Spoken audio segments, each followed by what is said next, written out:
चलिए एक टॉपिक पढ़ते हैं जो मैं अभी आपको एक रहस्य रखने वाला हूं। मैं अभी बता नहीं रहा हूं कौन सा टॉपिक है, बट मैं चाहता हूं कि आप मुझे बताएं कि ये मैं किस तरफ आपको लीड कर रहा हूं। तो हमने बात करी थी फिजियोलॉजी ऑफ मेंस्ट्रुएशन में कि अगर एफएसएच देखा जाए जो पिट्यूटरी से आता है वो ओवरी के ऊपर एक्ट करता है। ओवरी में एक फॉलिकल बनता है जिसमें एक अंडा बनता है और ये फॉलिकल ईस्ट्रोजन बनाता है और ईस्ट्रोजन एंडोमेट्रियम पे जाके करेगा प्रोलिफरेशन। तो ये एंडोमेट्रियल ग्लैंड्स प्रोलिफरेट हो जाते हैं ईस्ट्रोजन की वजह से। फिर हमने पढ़ा था कि एलएच अगर ब्रेन से जब आता है तो ये फॉलिकल रप्चर हो जाता है, इसमें से oocyte बाहर निकलता है, फिर ये श्रिंक होके बन जाता है कॉर्पस लूटियम जो बनाता है प्रोजेस्टेरॉन्स। और ये जो प्रोजेस्टेरॉन है इस एंडोमेट्रियम पे कर देंगे सिक्रीटरी एक्शन। ये हमने बहुत बार पढ़ा है अपने फिजियोलॉजी ऑफ मेंस्ट्रुएशन के चैप्टर में। तो secretion because of the progesterone. तो ये सब हम जब पढ़ चुके हैं, अब मैं इस पूरी साइकिल को थोड़ा सा ऑल्टर करना चाहता हूं। मैं इस पेशेंट को बाहर से ईस्ट्रोजन की टैबलेट देना चाहता हूं। तो मान लीजिए मैं इस पेशेंट को टैबलेट ऑफ ईस्ट्रोजन दे देता हूं बाहर से। तो ये पेशेंट अगर ईस्ट्रोजन की टैबलेट बाहर से खाती है तो ब्रेन को पता चल जाएगा कि भाई ईस्ट्रोजन तो सर्कुलेशन में ऑलरेडी प्रेजेंट है। अगर ईस्ट्रोजन सर्कुलेशन में ऑलरेडी प्रेजेंट है तो ब्रेन एफएसएच क्यों निकालेगा? तो याद रखिए मैंने आपको दो चीजें हमेशा बताई है कि purpose of FSH coming out from the brain वो है ईस्ट्रोजन बनाना और purpose of LH coming out of the brain वो है प्रोजेस्टेरॉन बनाना। तो एफएसएच निकलता ही ईस्ट्रोजन बनाने के लिए, वो कैसे बनाता मैंने आपको दिखाया, और एलएच निकलता है प्रोजेस्टेरॉन बनाने के लिए, वो कैसे दिखता है वो भी मैंने बताया। अब मैंने इस पेशेंट को बाहर से ईस्ट्रोजन की गोली खिला दी तो इसके शरीर में ईस्ट्रोजन ऑलरेडी है, तो ब्रेन को लगेगा भाई ईस्ट्रोजन अगर है तो मुझे एफएसएच बढ़ा के, मतलब पिट्यूटरी को स्टिमुलेशन देके एफएसएच बढ़ा के फॉलिकल को बढ़ाने की क्या जरूरत है। तो ये ईस्ट्रोजन बॉडी में एक फीडबैक मैसेज देता है एफएसएच को। एफएसएच बंद हो जाता है, फॉलिकल ग्रो नहीं करता है, और फॉलिकल ग्रो नहीं करेगा तो ओवरी से ईस्ट्रोजन बनना बंद हो जाएगा। तो अगर फॉलिकल ग्रो नहीं करेगा तो वो पेशेंट को हो जाता है एनओव्यूलेशन। अब इस पेशेंट को थोड़ा सा और कंफ्यूज करते हैं, थोड़ा सा आपको भी कंफ्यूज करते हैं। हम इस पेशेंट को दे देते हैं बाहर से टैबलेट्स ऑफ प्रोजेस्टेरॉन। तो अब आपको मैंने बताया कि एलएच का पर्पस क्या है। एलएच का पर्पस है प्रोजेस्टेरॉन बनाना, और अगर मैंने ये प्रोजेस्टेरॉन की गोली बाहर से दे दी है तो ब्रेन को लगेगा मुझे एलएच बनाने की क्या जरूरत है। तो यही प्रोजेस्टेरॉन जो मैं बाहर से दे रहा हूं ये जाके एलएच को बंद कर देगा, और अगर ओवरी में एक फॉलिकल है तो बनना बंद हो जाएगा। फॉलिकल नहीं बनेगा तो प्रोजेस्टेरॉन भी नहीं बनेगा, और प्रोजेस्टेरॉन नहीं बनेगा तो एंडोमेट्रियम पे सिक्रीशन नहीं होगा, और अगर ईस्ट्रोजन नहीं होगा तो एंडोमेट्रियम में पहले प्रोलिफरेशन भी नहीं होगा। तो ये पेशेंट अब हो जाती है एनओव्यूलेटरी, क्योंकि फॉलिकल बनना बंद हो गया है। मैंने ईस्ट्रोजन की गोली दी उसने एफएसएच बंद कर दिया, मैंने प्रोजेस्टेरॉन की गोली दी उसने एलएच बंद कर दिया। एफएसएच एलएच नहीं है तो ना फॉलिकल ग्रो करेगा ना फॉलिकल रप्चर करेगा। तो अगर ये लड़की एनओव्यूलेटरी हो जाती है और ये संभोग करेगी तो क्या ये गर्भवती हो सकती है? नहीं हो पाएगी। यस, इस कॉम्बिनेशन से हम लोग प्राप्त करते हैं कॉन्ट्रासेप्शन का एक्शन, और इस कॉम्बिनेशन को आप लोग सब लोग जानते हैं, इसको बोला जाता है कंबाइंड ओरल कॉन्ट्रासेप्टिव पिल। तो ये है कंबाइंड ओरल कॉन्ट्रासेप्टिव पिल का चैप्टर, और आपको बहुत अच्छे से पता है कि एक basic FSH for estrogen, LH for progesterone अगर आप याद रखें तो ये सबसे सिंपल है ओसीपीज को समझने का तरीका कि एफएसएच और एलएच हम जब बॉडी में बनाते हैं पिट्यूटरी से तो वो फॉलिकल बनाता है, और फॉलिकल को रप्चर करने के लिए एलएच होता है। पर वही अगर मैं ईस्ट्रोजन प्रोजेस्टेरॉन बाहर से दे दूं तो पिट्यूटरी को हम सप्रेस कर देते हैं, तो ना बनेगा एफएसएच ना बनेगा एलएच, तो ना फॉलिकल ग्रो करेगा ना फॉलिकल रप्चर करेगा। तो इसलिए पेशेंट हो गई एनओव्यूलेटरी, और हम इस पेशेंट को दे देते हैं कॉन्ट्रासेप्शन। अब मुझे एक बात बताइए, अगर किसी को एनओव्यूलेटरी साइकिल होती है तो साइकिल पेनलेस होती है, मैंने बहुत बार बताया था आपको। तो पेशेंट को डिस्मेनोरिया में भी रिलीफ हो जाता है, डिस्मेनोरिया उसका कम हो जाएगा। तो ये भी एक बेनिफिट है कंबाइंड पिल देने का। तो कंबाइंड पिल देने से कॉन्ट्रासेप्शन तो मिलता है, डिस्मेनोरिया भी कम होता है। पर एक बात बताइए, इस पेशेंट को पीरियड कैसे आएगा? पीरियड आने के लिए ईस्ट्रोजन प्रोजेस्टेरॉन की जरूरत है। तो जब मैंने एफएसएच बंद कर दिया, एलएच बंद कर दिया, क्योंकि बाहर से मैं ईस्ट्रोजन प्रोजेस्टेरॉन की टैबलेट दे रहा हूं, तो पिट्यूटरी तो सो रही है, ओवरी भी सो रही है। अगर ओवरी सो रही है तो ईस्ट्रोजन प्रोजेस्टेरॉन तो ओवरी बना ही नहीं रही, तो एंडोमेट्रियम में प्रोलिफरेशन सिक्रीशन करने के लिए आपके पास ईस्ट्रोजन प्रोजेस्टेरोन तो है ही नहीं, तो इसको पीरियड कैसे आएगा? आप कह रहे हैं कि पीरियड में पेन कम होगा, मैं तो आपसे पूछ रहा हूं इसको पीरियड आएगा कैसे? तो याद रखिए, हमने पिट्यूटरी की दुकान बंद कर दी है, ओवरी की दुकान बंद कर दी है, ईस्ट्रोजन प्रोजेस्टेरोन बनना बंद कर दिया है, बॉडी से ईस्ट्रोजन प्रोजेस्टेरोन बनना बंद कर दिया है, पर मैं बाहर से दे क्या रहा हूं? बाहर से दे रहा हूं ना ईस्ट्रोजन, वो करेगा प्रोलिफरेशन, ये प्रोजेस्टेरोन दे रहा हूं वो करेगा सिक्रीशन, और जब मैं गोली रोकूंगा तो उसको आएगा मेंस्ट्रुएशन। तो ये जो पीरियड्स आएंगे, periods will happen because of the pill, due to the pills। तो इसलिए हम बोलते हैं इट्स अ पिल मेंस्ट्रुएशन और अ आर्टिफिशियल साइकिल। देखिए, आर्टिफिशियल साइकिल किसी किताब में नहीं लिखा है, ये मेरा तरीका है आपको समझाने का। ये साइकिल मेरे हाथ में है, मेरी वजह से इस पेशेंट को पीरियड आ रहे हैं, क्योंकि उसका अपना पिट्यूटरी और ओवरी का काम तो मैंने बंद कर दिया है और मेरी गोलियों से उसको पीरियड आ रहा है। तो ये पीरियड मेरी दवाइयों की वजह से है। क्या बोला मैंने? इसका पीरियड मेरी दवाइयों की वजह से है। तो मैं बहुत स्मार्टली इसको गोली देने का एक तरीका बनाता हूं। मैं क्या करता हूं, मुझे पता है कि इसके पीरियड तब आएंगे जब मैं गोलियां रोकूंगा, और वो उतने ही बनेंगे जितने मैं टैबलेट दूंगा। ध्यान दीजिए, मैं जब टैबलेट रोकूंगा इसको पीरियड आएंगे, और वो पीरियड उतने ही बनेंगे जितनी मैं गोली की मात्रा दूंगा। तो मेरे को एक बहुत अच्छा कंट्रोल हो गया इसके पीरियड्स पे। मैं इसको गोली देता हूं केवल 21 दिन की, ईस्ट्रोजन प्रोजेस्टेरोन कॉम्बिनेशन देता हूं, ईस्ट्रोजन प्रोजेस्टेरोन से प्रोलिफरेशन सिक्रीशन होगा, 21 दिन के बाद मैं उसकी गोली रोक देता हूं, और गोली रोकने के बाद 4-5 दिन में पीरियड आ जाएगा, 27, 28, 29 दिन में पीरियड आ जाएगा। 1 मिनट, 21 दूंगा, स्टॉप करूंगा, पीरियड आ जाएगा। 21 stop periods, 21 stop periods, 21 stop periods. ये तो बहुत रेगुलर नहीं हो गई साइकिल? यस, क्योंकि ये मेरे कंट्रोल में है, तो इसकी साइकिल अब रेगुलर हो जाएगी। याद रखिए, नेचुरल साइकिल नहीं है, ये मेरी टैबलेट्स की वजह से साइकिल है, पर ये साइकिल रेगुलर हो जाती है। तो आप सबको पता है कि अगर किसी की इर्रेगुलर साइकिल है तो ड्रग ऑफ चॉइस COCP आप लोग जानते हैं।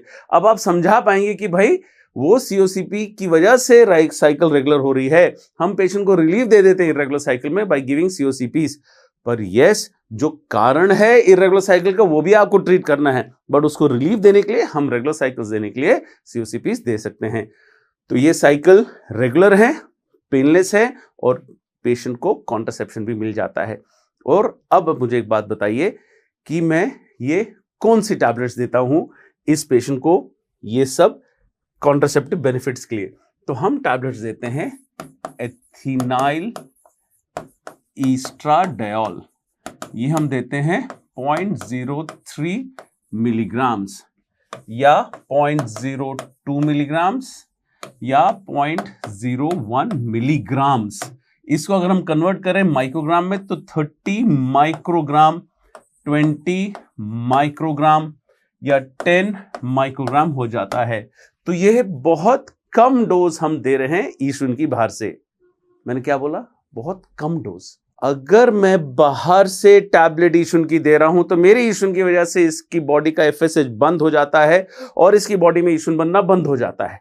और मैं जो गोली बाहर से दे रहा हूं वो मैं दे रहा हूं कम डोज की। I am giving the least dose possible which is going to suppress the FSH। तो अगर मैं लीस्ट डोज दे रहा हूं ईस्ट्रोजन टैबलेट्स की, तो इसकी बॉडी में सर्कुलेशन में ईस्ट्रोजन ज्यादा होगा कि कम होगा? यस, इसकी बॉडी में ईस्ट्रोजन कम हो जाता है। ध्यान रखिए, ये लो डोज पिल्स हैं। तो हम लोग जो COCPs देते हैं वो लो डोज पिल कहलाती हैं। इसके साथ हम लोग लेवोनॉर्जेस्ट्रॉल भी देते हैं या नॉर्थिस्ट्रॉन भी दे देते हैं,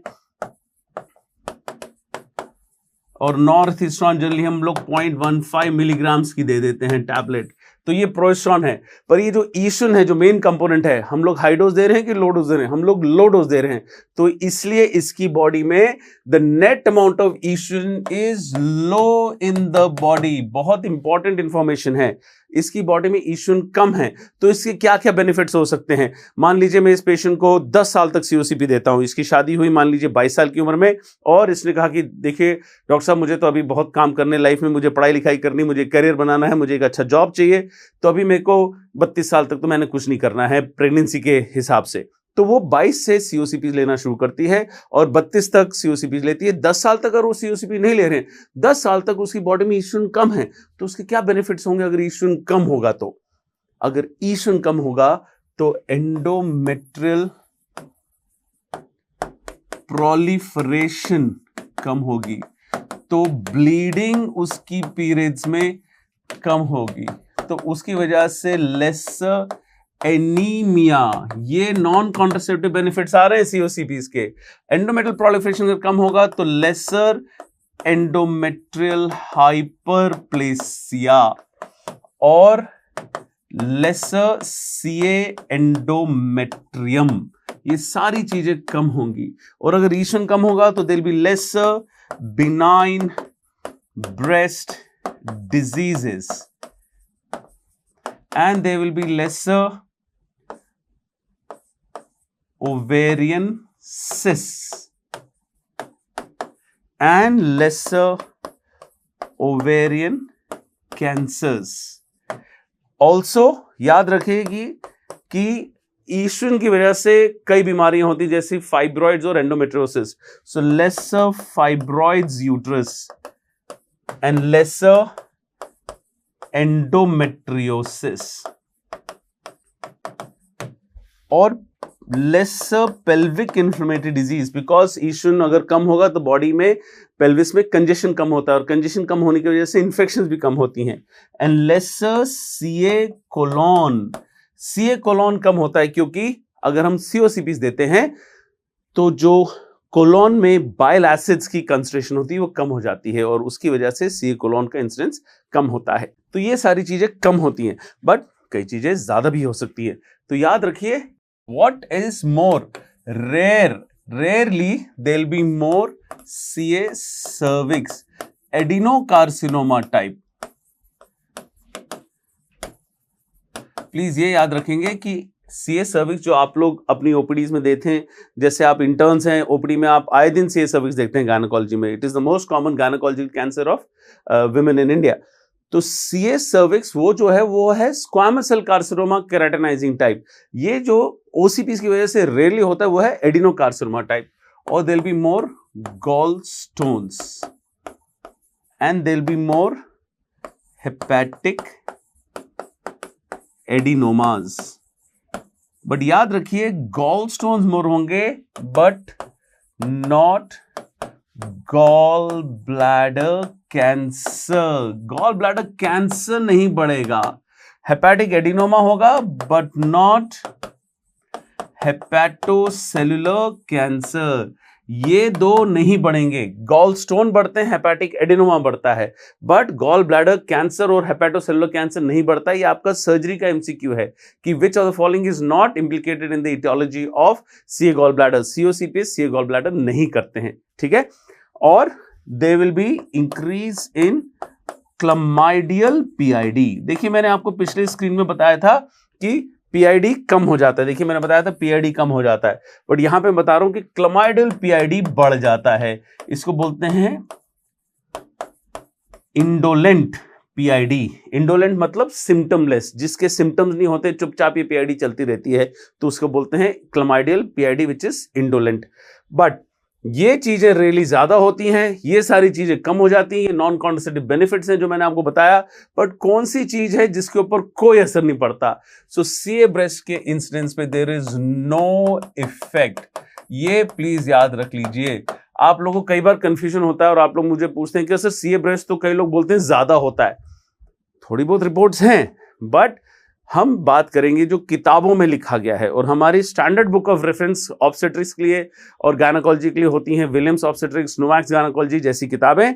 और विलियम्स में साफ लिखा हुआ है, जो लेटेस्ट एडिशन है उसमें भी साफ लिखा हुआ है कि सीए ब्रेस्ट के इंसिडेंस में कोई फर्क नहीं पड़ता। यस, ये नहीं बोल रहा हूं कि कम हो जाता है, पर मैं ये भी नहीं बोल रहा हूं कि ज्यादा हो जाता है। सीए ब्रेस्ट के इंसिडेंस में कोई फर्क नहीं है, ये प्लीज याद रखिए। अब कॉन्ट्राइंडिकेशन सीओसीपीज की क्या है? सो प्रेगनेंसी में हम बिल्कुल नहीं देते हैं। ब्रेस्ट फीडिंग में याद रखिए जो ईस्ट्रोजन कंपोनेंट होता है it reduces breast milk production, तो इसलिए हम सीओसीपी ब्रेस्ट फीडिंग में नहीं देंगे। लिवर डिजीजेस में नहीं दिया जाता है because oestrogens are metabolised in the liver, तो अगर लीवर में मेटाबोलाइज होते हैं तो उसकी वजह से अगर लीवर फंक्शन खराब है, जैसे कि सिरोसिस है या फिर हेपेटाइटिस है, इन कंडीशंस में हम लोग नहीं देंगे सीओसीपीस को। और डीप वेनस थ्रोम्बोसिस, थ्रोम्बोएम्बोलिक डिजीजेस, अगर किसी पेशेंट को पहले से डीवीटी है तब तो हम बिल्कुल नहीं देंगे। और याद रखिए कि ये जो डीप वेनस थ्रोम्बोसिस होता है ये प्रोजेस्टेरॉन कंपोनेंट की वजह से होता है। तो प्रोजेस्टेरॉन कंपोनेंट करता है वीनस थ्रोम्बोसिस और ईस्ट्रोजन कंपोनेंट होता है वो करता है आर्टीरियल थ्रोम्बोसिस। तो ये जरूर याद रखिए। और अगर किसी को थ्रोम्बोएम्बोलिज्म पहले हुआ है तो हम बिल्कुल नहीं देंगे। किसी को अगर कोरोनरी आर्टरी डिजीज हुआ है तब भी हम लोग बिल्कुल नहीं देंगे, वो नेक्स्ट स्क्रीन में है। अब हाइपरटेंशन है, अगर ब्लड प्रेशर किसी का 160/100 से ज्यादा है, माइल्ड हाइपरटेंशन में हम लोग सीओसीपीस दे सकते हैं, बट अगर 160 और 100 से ज्यादा है तो हम लोग सीओसीपीस नहीं देते हैं। और स्मोकर्स हैं मोर देन 35 ईयर्स की एज, देखिए सीओसीपीस हम लोग 40 साल के बाद किसी भी औरत को नहीं देते हैं, बट स्मोकर्स को 35 साल के बाद ही हम लोग मना कर देते हैं सीओसीपीस देना, क्योंकि उनको कॉम्प्लिकेशंस जल्दी शुरू हो जाती हैं। और एक्टिव ब्रेस्ट कैंसर, क्योंकि पेशेंट को ईस्ट्रोजन कंपोनेंट की वजह से ब्रेस्ट कैंसर होता है तो सीओसीपीस नहीं दिए जाएंगे। Uncontrolled diabetes mellitus specially with nephropathy और न्यूरोपैथी, उसमें भी सीओसीपीस कॉन्ट्राइंडिकेटेड है। कोरोनरी आर्टरी डिजीज जैसे मैंने आपको बताया, और माइग्रेन स्पेशली विद ऑरा, इन सब में हम लोग सीओसीपीस नहीं देंगे। बट याद रखिए there is no contraindication if she has STD, PID और एचआईवी। इनमें आपको पता है कि इनमें अगर सेक्स किया जाता है तो इन्फेक्शंस हो सकती हैं, बट इन पेशेंट्स को सीओसीपीस से कॉन्ट्रासेप्शन अचीव करने के लिए कोई पाबंदी नहीं है। याद रखिए एसटीडी, एचआईवी, पीआईडी किसी को है तो कॉन्डम्स का यूज करना अनिवार्य है, पर सीओसीपीस का कोई कॉन्ट्राइंडिकेशन नहीं होता है पेशेंट के लिए। चलिए देखते हैं कि पिल्स के टाइप्स क्या क्या हैं। अब ये जो पिल्स के टाइप हैं 4 जनरेशंस हैं। It is based on the type of progesterone used in the pills. तो जो फर्स्ट जनरेशन प्रोजेस्टेरॉन है वो है नॉरथिंड्रोन, लाइनेस्टेरॉल या नॉरथिस्टेरॉन। सेकंड जनरेशन है इटोनॉर्जेस्ट्रल और नॉर्जेस्ट्रल, तो ये सेकंड जनरेशन हो गया। थर्ड जनरेशन है डिजोजेस्ट्रल, जेस्टोडीन एंड नॉर्जेस्टोडीन। और आजकल चल रहा है फोर्थ जनरेशन ड्रॉस्पायरिनोन। ये ड्रॉस्पायरिनोन आजकल ये जो एंडोमेट्रोसिस में बहुत यूज हो रहा है, और हमारे पेशेंट्स जिनको हम लोग नॉन एंड्रोजन वाले जो साइड इफेक्ट्स वाले प्रोजेस्टेरॉन्स हैं ये हम लोग देते हैं for the purpose of combination with COCPs in patients who have hirsutism like PCOS. तो ये है potent proestrogenic action with anti-mineralocorticoid and anti-androgenic action. ये है 4th generation pills, right? तो अब टाइप ऑफ पिल्स जो हम लोग यूज करते हैं, जो सरकारी एक फ्री पिल मिलती है ओपीडी में, वो है माला एन, और उसका कॉम्बिनेशन है एथिनाइल ईस्ट्रोडियोल 30 माइक्रोग्राम्स, जो मैंने आपको बताया था 0.03 मिलीग्राम्स होता है। ये मिलीग्राम्स और माइक्रोग्राम्स में कंफ्यूज नहीं होना है। और लेवोनॉर्जेस्ट्रॉल 0.15 मिलीग्राम्स का कॉम्बिनेशन है माला एन। अब देखते हैं कि ये सीओसीपीस हम लोग शुरू कैसे करते हैं। स्टार्टिंग सीओसीपीस, तो अगर कोई पेशेंट आती है और रेगुलर साइकिल्स में कहती है मुझे कॉन्ट्रसेप्शन चाहिए, तो उसको हम सीओसीपीस कब से शुरू करते हैं? तो रेगुलर साइकिल वाली औरतों को day 1 to day 5 of the periods, ये आइडियल मेथड होता है स्टार्ट करने का। जब भी उसको पीरियड्स आते हैं उसके पीरियड के 1st to 5th डे कभी भी आप लोग स्टार्ट कर सकते हैं। याद रखिए पहले 7 दिन लगते हैं, 7 दिन लगते हैं सीओसीपीस का इफेक्ट आने में। ये जरूर बताइएगा किसी पेशेंट को पहली बार स्टार्ट करने के लिए। मान लीजिए अगर वो जुलाई में स्टार्ट कर रही है और जुलाई 1 को उसके पीरियड आते हैं, और मान लो अपने 2 जुलाई से उसको गोली शुरू करी है, तो याद रखिए उसे बोलिए कि 2 to 9 7 दिन, वो 7 दिन वो प्रोटेक्टेड नहीं है। अगले महीने अगस्त, सितंबर, अक्टूबर में वो प्रोटेक्शन की जरूरत नहीं है। बस पहले बार जब शुरू करते हैं वो पहले 7 दिन ऑल्टरनेटिव कॉन्ट्रसेप्शन की जरूरत होती है। चलिए फिर है ब्रेस्ट फीडिंग। अगर किसी औरत को करनी है और उसके बाद ब्रेस्ट फीडिंग के बाद वो कहती है कि मुझे तो बेस्ट सीओसीपीस लगता है, तो मैं ब्रेस्ट फीडिंग के बाद सीओसीपी शुरू करना चाहती हूँ, तो वो पेशेंट को हम लोग कब कर सकते हैं शुरू? याद रखिए जब ब्रेस्ट फीडिंग चल रही है तब तो सीओसीपीस देने की वजह से ब्रेस्ट फीडिंग बंद हो सकती है। तो ब्रेस्ट फीडिंग का जो एक्सक्लूसिव टाइम है 6 महीने का टाइम जब हो जाए उसके बाद हम लोग सीओसीपी शुरू कर सकते हैं। अगर किसी वजह से ब्रेस्ट फीडिंग नहीं कर रही है, बच्चे की अगर मतलब मृत्यु हो जाती है अगर नियोनेटल टाइम में, या फिर पेशेंट को ब्रेस्ट फीडिंग करनी ही नहीं है, वो अपनी माँ के पास बच्चे को छोड़ के वो कहीं और उसकी पोस्टिंग है और बहुत बिजी है अपने कैरियर में, तो ब्रेस्ट फीडिंग कर ही नहीं सकती है, तो ऐसी औरतों को कब हम सीओसीपीस दे सकते हैं? तो रूल ये है कि आज उसकी डिलीवरी हुई और उसका लोकिया वगैरह जो आ रहा है 15-20 दिन जो चलता है, कई बार तो 30-35 दिन भी चल सकता है लोकिया। तो ये जो 15-20 दिन है इसके लिए लोकिया पूरा निकल जाए, यूट्रस का जो साइज है वो रिकवर होके एकदम छोटा जो साइज होता है उस पे चले जाए, तो 4 से 6 हफ्ते तक वेट करना चाहिए। जनरली प्यूरपेरियम के बाद सीओसीपी शुरू किए जाते हैं अगर उसने ब्रेस्ट फीडिंग नहीं करनी है, तो after 4 to 6 weeks you can start the COCPs. अगर कोई पोस्ट अबॉर्शन है वाली पेशेंट है, आज आपने एमटीपी किया तो सीओसीपीज कब शुरू कर सकते हैं? आज एमटीपी किया, कल से आप शुरू कर सकते हैं सीओसीपीज, इमीडिएटली कर सकते हैं। तो up to 7 days after the abortion you can start the COCPs, ठीक है। और आफ्टर इमरजेंसी कॉन्सेप्शन, अगर पेशेंट आपके पास आती है और आज आप उसको इमरजेंसी कॉन्सेप्शन मान लीजिए लिवनॉर्जेस्ट्रॉल की टैबलेट देते हैं 1.5 मिलीग्राम की, और आज ही से आप उसका सीओसीपीज भी शुरू कर सकते हैं। तो सीओसीपीज शुरू करने में ऐसी कोई प्रॉब्लम नहीं होगी। तो आप जिस दिन उसे सीओसीपीज दें तो उसके बाद ही तुरंत उसको आप आज ही से इसका सीओसीपी शुरू कर सकते हैं। Alright, so that's a quick discussion जो हमने अपने सीओसीपीज के बारे में करी, benefits of COCPs and also the non contraceptive benefits जो सीओसीपीज का आपको जानने चाहिए, ठीक है। आइए अब कॉन्ट्रासेप्शन की जो मेन टैबलेट थी सीओसीपीज, उसके बाद जल्दी से पढ़ लेते हैं इमरजेंसी कॉन्ट्रासेप्शन के जो 1-2 क्वेश्चंस आपके लिए जरूर आते हैं एग्जाम्स में। तो इमरजेंसी कॉन्ट्रासेप्शन मतलब विद इन 72 आवर्स, अगर with in 72 hours of unprotected sex, अगर किसी को आप प्रेगनेंसी प्रिवेंट करते हैं, प्रिवेंशन ऑफ प्रेगनेंसी, तो विद इन 72 आवर्स अगर आप प्रिवेंट करते हैं तो उसे बोला जाता है इमरजेंसी कॉन्ट्रासेप्शन। तो देखिए पेशेंट ने कोई कॉन्ट्रासेप्टिव बेनिफिट पहले नहीं लिया हुआ था, कोई उसने मेथड नहीं लिया हुआ था, और आज वो इंटरकोर्स करके आपके पास आती है तो she is too late for a regular contraception, और कल इंटरकोर्स करके आपके पास आ जाती है तो आज तो इम्प्लांटेशन तो हुआ ही नहीं है, इम्प्लांटेशन तो 6ठे दिन पे जाके होता है, तो आज वो प्रेग्नेंट नहीं है तो आप उसका एमटीपी भी नहीं कर सकते। तो अगर कोई इमरजेंसी कॉन्ट्रासेप्शन का पेशेंट है, एक बहुत पिक्यूलियर सी सिचुएशन है कि कॉन्ट्रासेप्शन के लिए तो बहुत लेट है और अबॉर्शन के लिए बहुत जल्दी आ गई, क्योंकि कल ही इंटरकोर्स हुआ है तो वो प्रेग्नेंट तो है नहीं, तो आप उसका अबॉर्शन भी नहीं कर सकते। तो याद रखिए एक चीज जो आपके एग्जाम में आती है कि इमरजेंसी कॉन्ट्रासेप्शन में क्या अबॉर्शन आप कर सकते हैं किसी पेशेंट का, तो abortion is not a method of emergency contraception. ये एमसीआई में 2 बार आया क्वेश्चन, और नीट में बहुत पहले जब ये शुरू हुआ था चैप्टर्स इमरजेंसी कॉन्ट्रासेप्शन का तब आया था। तो याद रखिए abortion is not a method of emergency contraception, और हम विद इन 72 आवर्स कर रहे हैं, तो इंप्लांटेशन तो सेक्स के बाद सबसे जल्दी अगर होगा तो 6ठे दिन पे होता है, ये हम सब लोग जानते हैं। तो चलिए एक रिवीजन सा कर लेते हैं अपना जो हमने पढ़ा था जो मेंस्ट्रुअल साइकिल के बारे में, कि हाइपोथैलेमस से जेएनआरएच आता है जो पल्सटाइल होता है, गोनाडोट्रोपिन रिलीजिंग हार्मोन पिट्यूटरी पे एक्ट करेगा और गोनाडोट्रोपिन्स रिलीज करेगा जो है एफएसएच और एलएच। गोनाडोट्रोपिन्स गोनाड पे एक्ट करेंगे, तो एफएसएच ओवरी पे एक्ट करके फॉलिकल बनाता है, और फॉलिकल ईस्ट्रोजन बनाता है जो एंडोमेट्रियम में जाके प्रोलिफरेशन करता है, और ये हाई ईस्ट्रोजन ब्रेन को फीडबैक देता है कि भाई तुम एफएसएच तो कम कर दो पर फॉलिकल रेडी हो गया है तो आप मुझे एलएच भेज दो। तो ये जो ईस्ट्रोजन जाता है ब्रेन को कहता है कि एलएच भेजिए, और एलएच सर्ज होता है, और एलएच सर्ज की वजह से ओवुलेशन होता है और अंडा बाहर आता है, और ये कॉर्पस लूटियम बन जाता है जो प्रोजेस्टेरोन बनाता है जो एंडोमेट्रियम को सिक्रीटरी कर देता है। तो ये हमने बहुत अच्छे से पढ़ा था, और इसका यूज हमने सीओसीपी में भी देखा था इस साइकिल का। और याद रखिए कि एलएच सर्ज के ऑनसेट से 36 घंटे पे ओवुलेशन होती है और पीक से 12 घंटे पे ओवुलेशन होती है। चलिए अब इसको यूज करते हुए आगे बढ़ते हैं और एक जल्दी से बात कर लेते हैं इमरजेंसी कॉन्ट्रासेप्शन के हमारे जो ड्रग्स हैं। तो हमारा लिवनॉर्जेस्ट्रॉल वो दिया जाता है 1.5 मिलीग्राम्स की 1 टैबलेट हम लोग देते हैं, और ये प्रोजेस्टेरॉन है।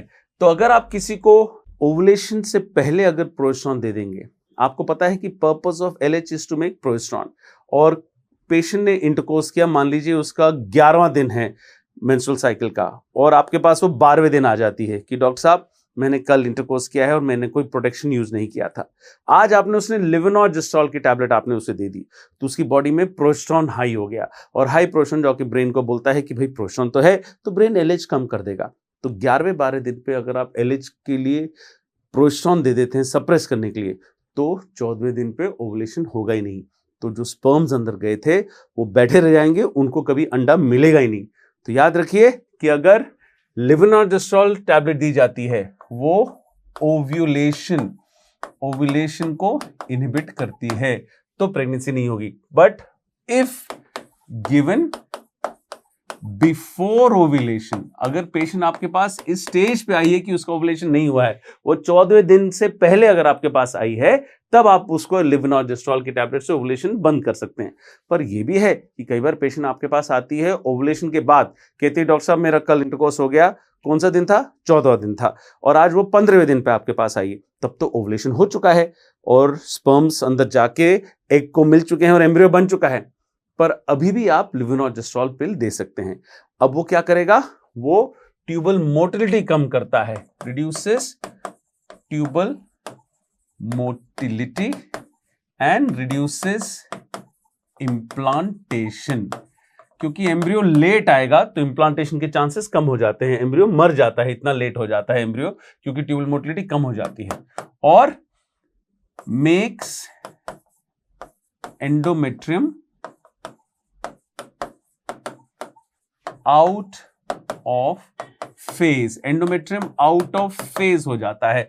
मतलब आपने इतना हाई प्रोजेस्टेरोन 1.5 मिलीग्राम की एक टैबलेट जो आप देते हैं, वो हाई डोज प्रोजेस्टेरोन होता है। वो हाई डोज प्रोजेस्टेरोन एंडोमेट्रियम को इतना ज्यादा सिक्रीट कर देगा कि अगर एम्ब्रियो इम्प्लांट होने के लिए आता भी है तो बहुत गद्दे जैसा, बहुत मोटे गद्दे जैसा एंडोमेट्रियम हो जाता है, जिसके ऊपर एम्ब्रियो इम्प्लांट ही नहीं कर पाता है। तो एम्ब्रियो 6ठे दिन पे आता है या 7वें दिन पे आता है इम्प्लांट होने के लिए, और जो एंडोमेट्रियम का सिक्रीशन है वो बहुत आगे चला गया होता है, तो उसे बोलते हैं आउट ऑफ फेज, सिंक्रोनाइज नहीं है एंडोमेट्रियम फॉर इम्प्लांटेशन। तो ये हो गया लेवोनॉर्जेस्ट्रॉल, और याद रखिए ये है ड्रग ऑफ चॉइस। मैं बताता हूं ये ड्रग ऑफ चॉइस क्यों, आगे चलते हैं फिर आपको थोड़ा और समझाऊंगा। एक टैबलेट है मिफेप्रिस्टोन। मिफेप्रिस्टोन है 10 से लेके 50 मिलीग्राम की गोली हम लोग देते हैं। यह है एंटी प्रोजेस्टिन, तो ये प्रोजेस्टेरोन के विपरीत एक्शन करती है, तो रिड्यूसेस इम्प्लांटेशन। ये भी ड्रग ऑफ चॉइस नहीं है, अच्छी गोली है, मेरी एक फेवरेट टैबलेट है, पेशेंट्स को मैं कई बार देता हूं, पर ड्रग ऑफ चॉइस लेवोनॉर्जेस्ट्रॉल है। फिर एक यूएसपी रेजिम है जो सीओसीपीस की रेजिम है। अगर हम 50 माइक्रोग्राम वाली कोई सीओसीपी देते हैं तो 2 गोलियां पहले अभी देते हैं जैसे पेशेंट आई हमारे पास, और 12 घंटे के बाद 2 गोलियां और दी जाती हैं। और अगर 30 माइक्रोग्राम की गोली है हमारे पास तो 4 गोलियां अभी और 12 घंटे के बाद फिर से 4 गोलियां दी जाती हैं। तो ये रिड्यूसेस इम्प्लांटेशन, क्योंकि ये एंडोमेट्रियम ऑल्टर करेगा। मैं बाहर से ईस्ट्रोजन प्रोजेस्टेरोन दे रहा हूं, बॉडी की ईस्ट्रोजन प्रोजेस्टेरोन कम हो जाएंगे, जैसे मैंने सीओसी पे पढ़ाया था आपको। तो ये एंडोमेट्रियम को ऑल्टर करता है, जिसकी वजह से इम्प्लांटेशन नहीं होता है। ऑल्सो रिड्यूसेस ओव्यूलेशन, अगर ये ओव्यूलेशन से पहले दिया जाए तो ओव्यूलेशन भी कम हो जाता है। बट इसका साइड इफेक्ट है लॉट ऑफ वॉमिटिंग, तो वॉमिटिंग की वजह से ये हमारा फेवरेट ड्रग नहीं है, ये भी ड्रग ऑफ चॉइस नहीं है। फिर हमारे पास एक ड्रग है यूलिप्रिस्टाल एसीटेट। यूलिप्रिस्टाल एसीटेट का ट्रेड नेम है एला, और ये 30 माइक्रोग्राम की गोली है, और ये सेलेक्टिव प्रोजेस्टेरोन रिसेप्टर मॉड्यूलेटर है। तो कई जगह पे ये प्रोजेस्टेरोन का एक्शन करता है, कई जगह पे ये एंटी प्रोजेस्टेरोन का एक्शन करता है। हम इसका एंटी प्रोजेस्टेरोन एक्शन यूज करते हैं, so it reduces implantation, but it works up to, ये कब तक काम करता है, ये काम करता है 5 दिन तक। तो ये ड्रग जो हमारी एक डेफिनेशन है 72 घंटे की, 3 दिन की जो डेफिनेशन है इमरजेंसी कॉन्ट्रसेप्शन, उसके आगे भी 2 दिन तक हमें इसका बेनिफिट मिलता है, इसको अगर हम पेशेंट्स को देते हैं। बट ये ड्रग ऑफ चॉइस होना चाहिए, अभी तक नहीं है, क्योंकि अभी 2024 चल रहा है, अभी तक गवर्नमेंट ऑफ इंडिया ने इसे अप्रूव नहीं किया है। सो नॉट अप्रूव्ड, अभी तक not approved by government of India. तो एक क्वेश्चन जो नीट में आया था उसमें पूछा गया था कि which of the following is the government approved drug for the purpose of emergency contraception, तो वहां पे आंसर था लेवोनॉर्जेस्ट्रॉल। यूलिप्रिस्टॉल चॉइस में था, पर याद रखिए गवर्नमेंट ऑफ इंडिया ने अभी इसे इस एक्शन के लिए अप्रूव नहीं किया है। देखिए फाइब्रॉइड्स के लिए भी यूलिप्रिस्टॉल यूज किया जाता है, वहां पे 5 मिलीग्राम की गोली है, बट इमरजेंसी कॉन्ट्रसेप्शन के लिए अभी तक अप्रूव नहीं है। तो देखते हैं अगले साल तक या इस साल ही कोई अपडेट आ जाता है तो मैं आपको किसी और फोरम में इसके बारे में बताऊंगा। फिर हमारा ड्रग है या मेथड है इंट्रायूट्राइन कॉन्ट्रसेप्टिव डिवाइस। आपको पता है वो फॉरेन बॉडी एक्शन से और कॉपर के एक्शन से प्रेगनेंसी प्रिवेंट करता है। So reduces implantation again up to 5 days। तो इसका दूसरों से बेनिफिट क्या है? It is got the same effectiveness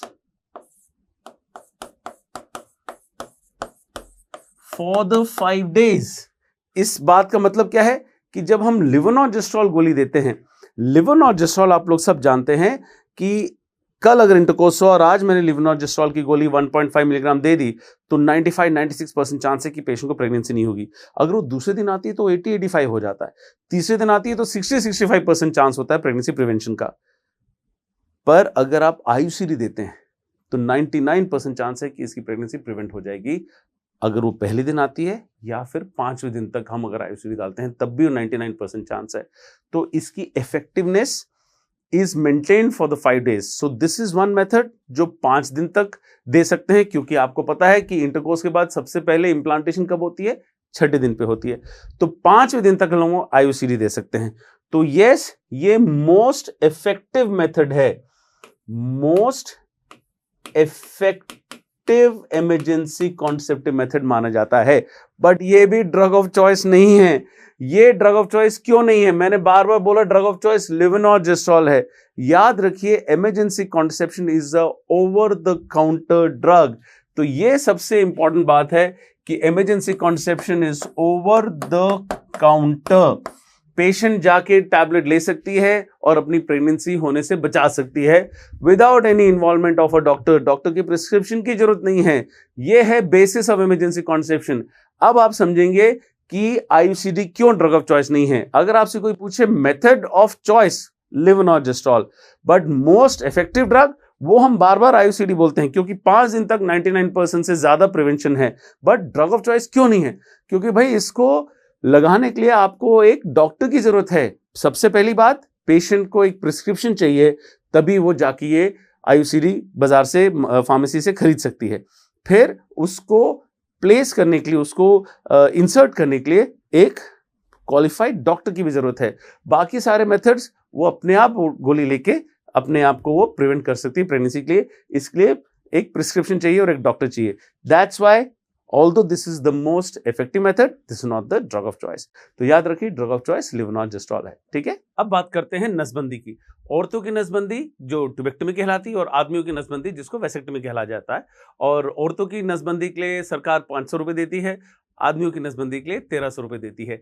और क्योंकि आदमियों की नसबंदी करना थोड़ा सा मुश्किल होता है, क्योंकि उनको मनाना बड़ा मुश्किल है कि आप ये नसबंदी कराएंगे तो आपको कोई बहुत बड़ी प्रॉब्लम नहीं होने वाली है और आपका ऑपरेशन बहुत सरल है एज कंपेयर टू जो स्त्री की नसबंदी होती है। पर यह समझाना आदमियों को और आदमियों को मना के उनका ऑपरेशन करना, ये बड़ा मुश्किल होता है।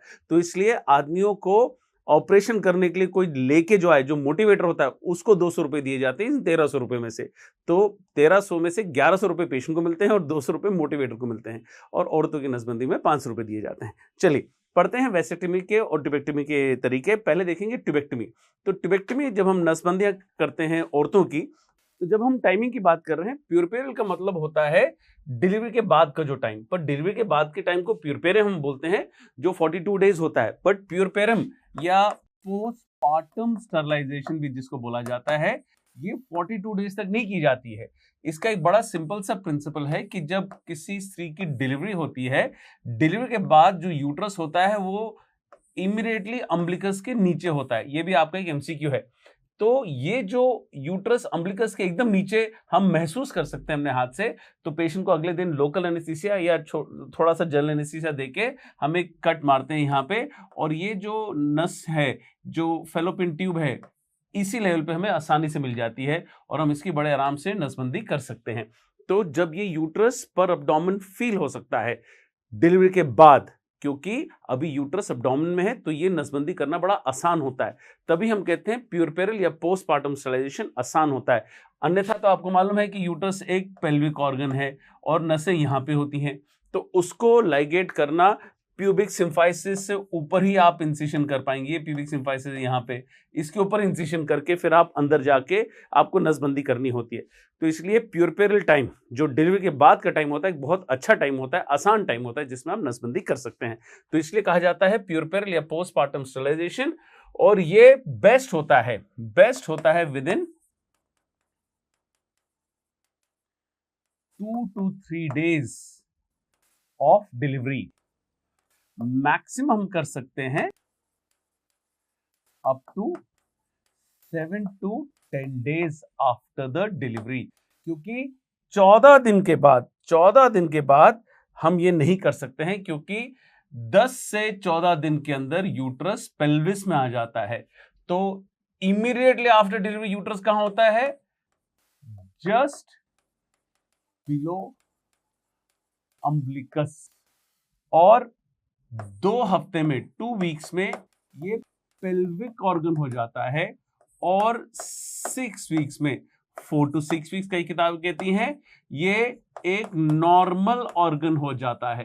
तो इसलिए हम कहते हैं कि जब यूट्रस एब्डोमिनल ऑर्गन है, जब वो पेट के अंदर आराम से महसूस हो सकता है एब्डोमेन में, तब हम प्यूरपेरल स्टरलाइजेशन आराम से कर सकते हैं। तो best is within 2-3 days and maximum 7 to 10 days। Interval sterilisation का मतलब होता है आफ्टर 6 वीक्स ऑफ डिलीवरी।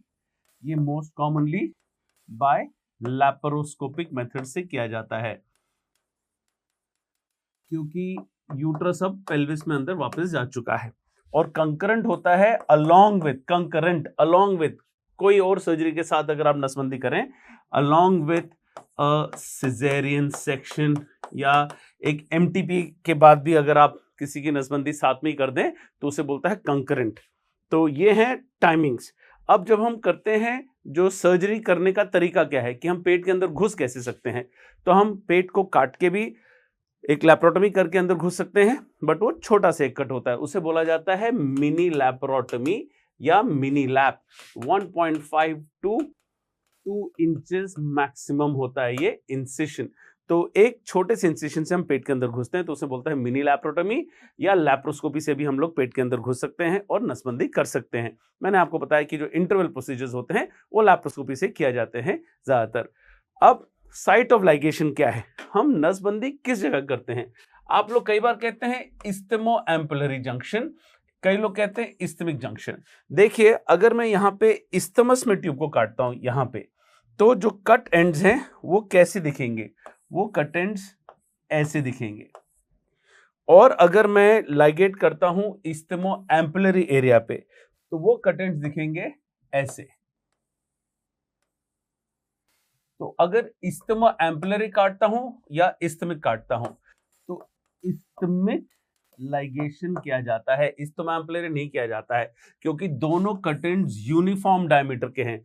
तो जब दोनों कट एंड्स यूनिफॉर्म डायमीटर के हैं, तो कभी जरूरत पड़ने पे अगर रीएनास्टोमोसिस करना पड़े, तो ये रीएनास्टोमोसिस बहुत आसान होता है। बल्कि ये वाला जो रीएनास्टोमोसिस है इस्थिमो एम्पुलरी, ये तो बहुत मुश्किल होगा, क्योंकि एक बड़ी सी ट्यूब को छोटे सी ट्यूब में रीएनास्टोमोस करना होगा। तो इसलिए कहा जाता है कि जब आप ट्यूबेक्टमी करते हैं तो याद रखिए कि बाद में कभी रिवर्स करने की जरूरत पड़ सकती है। खुदा ना खास्ता इस औरत के बच्चों को कोई बीमारी हो जाए और वो बच्चे मर जाते हैं, या फिर किसी वजह से पेशेंट का डाइवोर्स हो जाता है और बच्चे की जो कस्टडी है वो हस्बैंड को मिल जाती है, और ये औरत फिर से शादी करना चाहती है, तो कई बार हमारे पास रीएनास्टोमोसिस के पेशेंट आते हैं। तो इस्थमिक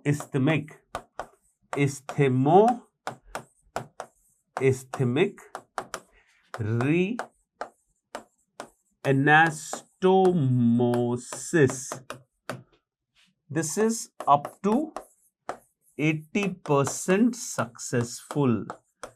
तो इसलिए हम लोग इस्थमिक रीएनास्टोमोसिस सक्सेसफुल होता है, इसकी वजह से इस्थमिक स्टरलाइजेशन करते हैं। आगे देखते हैं कि टेक्निक्स ऑफ लाइगेशन क्या है। तो जब हम इस फैलोपियन ट्यूब के पास पहुंचते हैं, हम लैप्रोटमी से पहुंच सकते हैं या लैप्रोस्कोपी से पहुंच सकते हैं, पर हम प्रोसीजर्स क्या करते हैं? तो मोस्टली जब हम लैप्रोटमी से, जब पेट काट के हम किसी की नसबंदी करते हैं, तो हम लोग प्रोसीजर क्या करते हैं कि ट्यूब को पकड़ के ऐसा एक लूप बना देते हैं। जब ऐसा लूप बनाया जाता है ट्यूब का, तो इसको नीचे से ऐसे धागा बांध दिया जाता है। तो अब क्या होगा, हम इसको ऊपर से इस लूप को काट देंगे। इस लूप को जब हम लोग काटते हैं तो जो एंड रिजल्ट होता है वो ऐसा होता है कि ये दो कट एंड्स हैं और दो कट एंड्स का जो ये धागा है ये इसको पकड़ के रखता है। तो इसका मतलब दोनों कट एंड्स साथ में चिपके होते हैं। तो इसका एक ड्रॉबैक ये है कि there is a theoretical risk of a spontaneous recanalisation. तो ये अपने आप इनका रास्ता फिर से जुड़ सकता है, थ्योरेटिकल रिस्क है। तो ये जो हम पोमराइज करते हैं इंडिया में मोस्ट कॉमन टेक्निक कहलाई जाती है और हम करते हैं मॉडिफाइड पोमेरॉइज। ये हम लोग ने सबसे पहले जो टेक्निक हमने गायनी में सीखी थी, पोमराइज सीखी थी, पर इसका एक इनहेरेंट रिस्क है कि स्पॉन्टेनियस रिनास्मोसिस हो सकता है। तो इसलिए जो पार्कलैंड का मॉडिफिकेशन है ये मेरा फेवरेट सर्जरी है। इसमें हम लोग क्या करते हैं कि इन दोनों ट्यूब्स को अलग अलग बांधते हैं, फिर उसके ऊपर काटते हैं। तो ये जो दो कट एंड्स हैं, जिस दिन सर्जरी हुई उसी दिन से ये दोनों कट एंड्स अलग अलग होते हैं। देखिए आप, तो ये अलग अलग होते हैं, तो उसकी वजह से ये रीनास्मोसिस नहीं हो पाएगा। तो पार्कलैंड एक अच्छी टेक्निक है।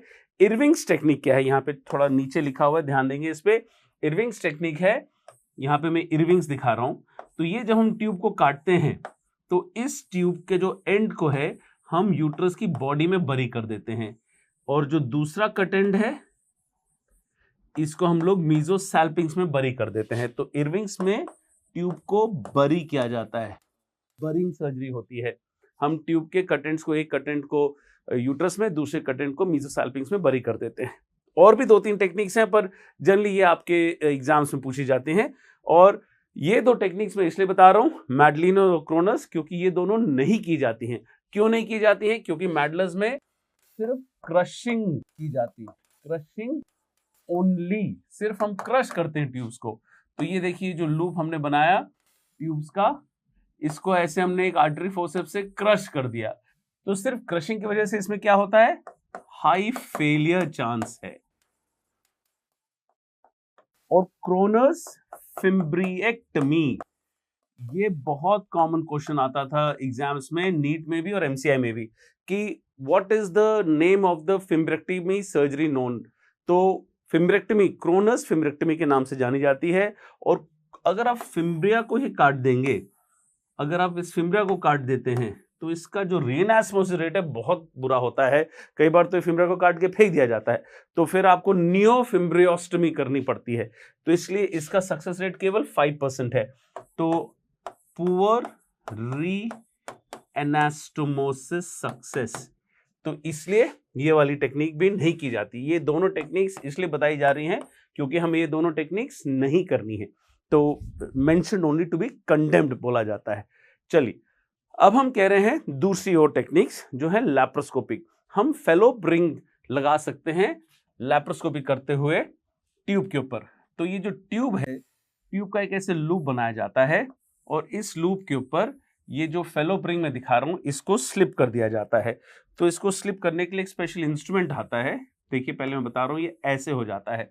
तो ये जो टिप है, ये टिप इस्कीमिक नेक्रोसिस से गिर जाती है एक दो दिनों में। ये जो जैसे आप ये रिंग लगाएंगे, एक सैलास्टिक रिंग होती है, जो फेलोप रिंग है सैलास्टिक है। ये भी पूछा गया था रिंग किस मटेरियल की होती है, सैलास्टिक होती है, स्ट्रेचेबल प्लास्टिक। तो क्या होता है, इसको आप एक रिंग को, अगर बैंड को आप एक ट्यूब पे लगा दोगे तो ट्यूब की ब्लड सप्लाई बंद हो जाएगी। तो लगाते ही ट्यूब एकदम से ब्लांच हो जाती है, व्हाइट हो जाती है, और कल तक सुबह तक ये काली हो जाएगी और कल शाम तक ये गिर जाएगी पेट के अंदर ही। ऑफकोर्स ये हम काटते नहीं ट्यूब को, ये ट्यूब अपने आप कट के गिर जाती है और एब्जॉर्ब हो जाती है बॉडी में। तो ये होता है फेलोप रिंग का यूज। इसको लगाने के लिए हम यूज करते हैं ये लैप्रोकेटर। ये आपसे पूछा गया था कि इंस्ट्रूमेंट का नाम क्या है, लैप्रोस्कोपिक रिंग एप्लीकेटर, लैप्रोकेटर। तो ये एक बड़ा पुराने टाइप का लैप्रोकेटर जो मैं आपको दिखा रहा हूं। याद रखिए, कोई भी लैप्रोकेटर जब आपको एग्जाम में आएगा तो उसके सामने ये दो प्रोंग्स निकल रही होंगी। तो ये दो प्रोंग्स है, निकलते हैं, इससे हम लोग ट्यूब को सिलेंडर में खींच लेते हैं और यहाँ पे रिंग लोडेड होती है यहाँ पे। तो वो रिंग को हम लोग ट्यूब के ऊपर स्लिप कर देते हैं। That is what is known as the laparoscopic ring applicator और लैप्रोकेटर। और हम लोग लैप्रोस्कोपिक टेक्निक से क्या कर सकते हैं, लैप्रोस्कोपिक टेक्निक से हम लोग क्लिप्स भी लगा सकते हैं। तो 2 क्लिप्स होते हैं, फिल्शे क्लिप देखिए ये फ्लैट है, इसमें कोई दांत नहीं है, और हुल्का क्लिप इसमें दांत होते हैं, ये टूथ होते हैं। तो ये क्लिप्स जैसे दिख रहे हैं आपको, मैं अपने हाथ से ऐसे दिखाता हूं, जैसे ये क्लिप्स हैं तो ये ट्यूब के ऊपर ऐसे लगा दिए जाते हैं, तो ट्यूब पिचक जाती है जहां पे लगाया जाता है। तो लैप्रोस्कोपिक क्लिप्स भी हैं और लैप्रोस्कोपिक फेलो रिंग्स भी हैं। तो ये जो लैप्रोस्कोपिक मेथड्स होते हैं ये रीएनास्मोसिस के लिए सबसे अच्छे माने जाते हैं। तो रीएनास्मोसिस सक्सेस, ये एग्जाम का फेवरेट एमसीक्यू है, best reanastomosis success is by laparoscopic clips, rings मत बोलना, laparoscopic clips, and worst reanastomosis success वो होता है कॉटराइजेशन से। तो कॉटराइजेशन से इतना बुरा सक्सेस है कि मैंने आपको ये पढ़ा ही नहीं है मेथड। कॉटराइजेशन मतलब मैं ट्यूब के ऊपर एक कॉटरी ले जाता हूं, जैसे फेलोपियन ट्यूब है, इस पे कॉटरी लगाई, मोनोपोलर या बायपोलर, तो उससे ट्यूब को हम जला देते हैं। तो जब वो हीट निकलती है, जैसे कि like you buzz it, that's what we call it, जैसे हम लोग अपने सर्जरी में बोलते हैं वी बज द ट्यूब लो, तो जब वो करंट निकल रहा है, जैसे कि बिज करके जब करंट निकल रहा है, तो वो करंट इस ट्यूब को तो काट देता है, बट ट्यूब के अंदर ही अंदर दोनों तरफ हीट इतनी जाती है कि ट्यूब अंदर ही अंदर बहुत डैमेज हो जाती है, तो किसी रीएनास्मोसिस के लायक ही नहीं रहती है। इसलिए ये हम करते ही नहीं है। ये जो कॉटराइजेशन है, चाहे आप ओपन कॉटराइजेशन करो या लैप्रोस्कोपिक कॉटराइजेशन करो, ये सबसे बुरी टेक्निक मानी जाती है। तो वो हमने आपको सिखाई नहीं, उसका रीएनास्मोसिस सबसे बुरा होता है। ये भी याद रखो कि अगर आपसे कोई पूछ ले कि लैप्रोस्कोपिक में भी सबसे बुरी कौन सी है, तो unipolar cauterisation is worse than bipolar cauterisation for reanastomosis success. ठीक है, चलिए अब आगे देखते हैं एक और टेक्निक, वो हिस्टोस्कोपिक मेथड। हिस्टोस्कोपिक मेथड है, ये जो एश्योर कॉइल है, ये एक एलॉय है निकल और टाइटेनियम का, निकल टाइटेनियम एलॉय है, इसको बोला जाता है निटिनॉल। तो ये जो एलॉय से बना हुआ एक कॉइल है, इसको हम हिस्टोस्कोप से यहां पे प्लेस कर देते हैं। देखिए ट्यूब में यहां पे प्लेस कर दिया, और इसका छोटा सा एंड यूट्रस के अंदर भी छोड़ते हैं हम लोग। देखिए यहाँ पे जो एंड है इसको थोड़ा सा छोड़ देते हैं, ताकि अगर डालते समय ट्यूब में परफोरेशन हो जाए और सर्जरी के बाद पेशेंट का टैकार्डिया हो रहा है, बीपी गिर रहा है, मतलब ब्लीड कर रही है पेशेंट, तो पेशेंट को भी हम ठीक करते हैं, और इस ट्यूब को फिर हिस्टोस्कोप डाल के इस रिंग को हम लोग ट्यूब से बाहर निकाल लेते हैं। ठीक है, तो इसको अप्लाई करने के लिए हिस्टोस्कोपिक मेथड होता है, और जब ये कॉइल अप्लाई की जाती है ये 3 महीने लेती है टू कॉज फाइब्रोसिस। तो फाइब्रोसिस से ट्यूब ब्लॉक होती है इन 3 मंथ्स, तो इसलिए ये 3 मंथ्स के लिए इसको ऑल्टरनेटिव कॉन्ट्रासेप्शन देना होता है। ऑल्टरनेटिव मेथड यूज करेगी फॉर दीज 3 मंथ्स, और ये जब 3 मंथ्स हो जाते हैं, चेक फॉर ब्लॉक। 3 महीने के बाद आप देखोगे कि ब्लॉक हुआ है कि नहीं, हिस्ट्रोसैल्पिंगोग्राफी करनी पड़ती है 3 महीने के बाद। तो आप हिस्ट्रोस्कोपी से पहले इस कॉइल को प्लेस करोगे, 3 महीने बताओगे कि आपकी भाई ट्यूब बंद होने में, ये जो फाइब्रोसिस होने वाला है यहाँ पे, इससे ट्यूब बंद होगी, और जब फाइब्रोसिस के बाद बंद होगी तो भाई अभी भी आप क्लियर नहीं हो जब तक मैं एचएसजी से देख नहीं लूं कि आपकी ट्यूब्स एक्चुअली में बंद है कि नहीं। तो इसलिए ये बड़ा कम्बरसम, बहुत ही एक जद्दोजहद वाला एक प्रोसीजर है, जिसमें पेशेंट का पहले आप हिस्टोस्कोपी के लिए फिटनेस करोगे, सर्जरी से उसको हिस्टोस्कोपिक से आप डालोगे, फिर 3 महीने तक अभी भी उसको आप सर्टिफिकेट नहीं देते हो कि आपकी ट्यूब बंद है। 3 महीने बाद एचएसजी करोगे, फिर बोलोगे भाई सब ठीक है। 2 बार तो एनेस्थीसिया देना पड़ता है। तो इसलिए ये प्रोसीजर मैं सिर्फ आपको पढ़ाता हूं क्योंकि आपके एग्जाम में आया है। मैंने आज तक एश्योर कॉइल नहीं डाली, मैं हर क्लास में बताता हूं, क्योंकि कोई ये करने वाला है ही नहीं हमारे इंडिया में। लोग कोई भी मेथड कॉन्ट्रासेप्शन का फॉलो कर ले, यही बहुत बड़ी बात है। एश्योर कॉइल लगाने के लिए मेरे पास तो आज तक कोई कभी नहीं आया है, क्योंकि भाई हम लोग मिडिल क्लास पेशेंट्स को ज़्यादा देखते हैं, और ये कोई अगर कराएगा भी तो रिसर्च बेस्ड सेटअप्स में, जब यहाँ पे ट्रायल के लिए यूज़ किया गया था तो एश्योर कॉइल की बात हुई थी इंडिया में, कभी मैंने कभी नहीं देखा इसको यूज़ करते हुए। तो ये मैं पढ़ा रहा हूँ क्योंकि एग्जाम में आपके आया हुआ है। एश्योर कॉइल नीट एग्जाम में आया था, जब वो ऑल इंडिया एग्जाम होता था तब आया था। चलिए आगे बढ़ते हैं। रॉन्ग लाइगेटेड स्ट्रक्चर्स, याद रखिए most common wrong ligated structure is the round ligament, please याद रखिए। और यूरेटर नहीं बोलना है प्लीज, आप लोग कई बार यूरेटर बोल देते हो। यूरेटर भाई साहब पेट में होता ही नहीं है, यूरेटर रेट्रोपेट होता है, रेट्रोपेरिटोनियल स्ट्रक्चर है, पेट के पीछे होता है। तो हम एब्डोमिनल कैविटी में जो फैलोपियन ट्यूब को पकड़ते हैं, आपको पता है कि जो यूट्रस के साथ, जैसे मैं हाथ दिखा रहा हूं, फैलोपियन ट्यूब साइड में होती है यूट्रस के, और आगे होता है राउंड लिगामेंट जो यूट्रस को एंटीवर्ट करता है, मैंने आपको बताया था। तो ये जो राउंड लिगामेंट है, ये ट्यूब का सबसे पास वाला स्ट्रक्चर होता है, ट्यूब के आगे होता है। तो अगर आप जल्दी में हो, अगर आप लैप्रोटोमी भी कर रहे हो, लैप्रोस्कोपी भी कर रहे हो, तो आप सबसे कॉमनली राउंड लिगामेंट को लाइगेट कर सकते हो गलती से। और फिर आप क्या लाइगेट कर सकते हो? ओवेरियन लिगामेंट को कर सकते हो, या फिर आप स्मॉल बाउल को भी कर सकते हो। लोगों ने अपेंडिक्स को भी लाइगेट किया हुआ है, बट यूरेटर कभी भी नहीं बोलना है, ठीक है। तो रॉन्ग लाइगेटेड स्ट्रक्चर्स में सबसे कॉमन होता है राउंड लिगामेंट। अब हम बात करते हैं वेसेक्टमी की। वेसेक्टमी में याद रखिए, आजकल हम लोग करते हैं एनएसवी, नॉन स्कैल्पल वेसेक्टमी।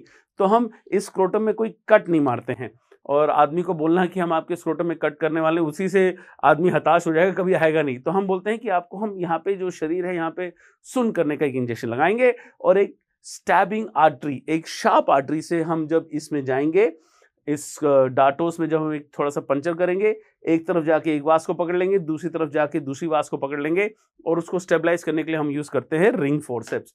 तो ये वो इंस्ट्रूमेंट्स हैं, ये है वो स्टैबिंग आर्टरी फोर्सेप। ये देखिए बहुत शार्प है, इसका जो टिप है बहुत शार्प होता है। तो ये स्टैबिंग आर्टरी है, ये एक आर्टरी फोर्सेप्स है जो शार्प होती है, बहुत टिप शार्प होती है इसकी। तो टिप इज वेरी शार्प, ये आर्टरी फोर्सेप्स है जिससे हम स्टैब करते हैं, और अंदर जाके ये रिंग फोर्सेप्स है। ये आपका एग्जाम का क्वेश्चन है, ये क्या इंस्ट्रूमेंट है? ये रिंग फोर्सेप्स है जो वैसेक्टमी में इस्तेमाल होती है। तो इससे हम लोग उसको स्टेबलाइज करते हैं। तो जब हम वैसेक्टमी करते हैं, तो यहां पे मान लीजिए मैंने यहां पे वैसेक्टमी किया है पेशेंट का, तो इसका जो डिस्टल पोर्शन है, इसके जो आगे का रास्ता है, ये देखिए, ये जो वास इस ब्लॉक के आगे है, इसमें स्पर्म्स रहने वाले हैं कम से कम 3 महीने तक। तो याद रखिए, वैसेक्टमी के बाद ये जो डिस्टल पोर्शन है, इसके स्पर्म्स खत्म होने में कम से कम 3 महीने लग जाते हैं, या कम से कम 20 एजैकुलेट्स लगते हैं। तो पोस्ट वैसेक्टमी 3 महीने या 20 इजैकुलेट्स, इतने टाइम तक आदमी को वेट करना पड़ता है।